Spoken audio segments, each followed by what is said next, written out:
Sampai kita tak tahu nak beza dah. Orang awam, nak undi mana? Subhanallah, ni zaman orang jadi tak boleh nak beza, nak cari kebenaran sudah menjadi terlalu samar. Dia akan sampai satu zaman ini khalifah kepada umat Islam, bahkan khalifah yang akan memerintah alam ini.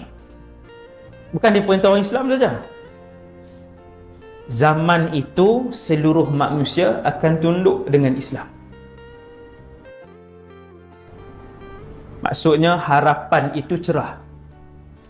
Cuma yang Allah akan soalkan ialah apakah setiap daripada kamu menjalankan tanggungjawab masing-masing dengan kapasiti masing-masing, dengan kemampuan masing-masing untuk membangkitkan Islam, untuk menjulang Islam, untuk mempertahankan umat Islam. Buat atau tidak kerja. Allah tak tanya duk zaman siapa.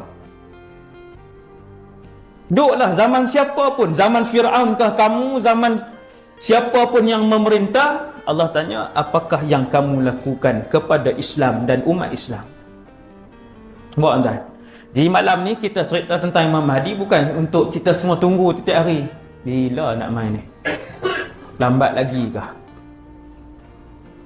Itu sebab tu saya mukadimah yang tu tuan, supaya kita faham. Bukan cerita ni untuk kita semua tunggu. Untuk tunggu dan tak buat apa.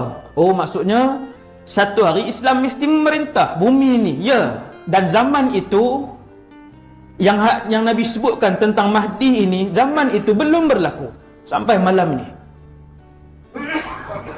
Maksudnya hasil dari mukadimah saya buat tadi, kita pun faham kita perlu bekerja dan kita perlu berusaha untuk memartabatkan Islam dan membela umat Islam.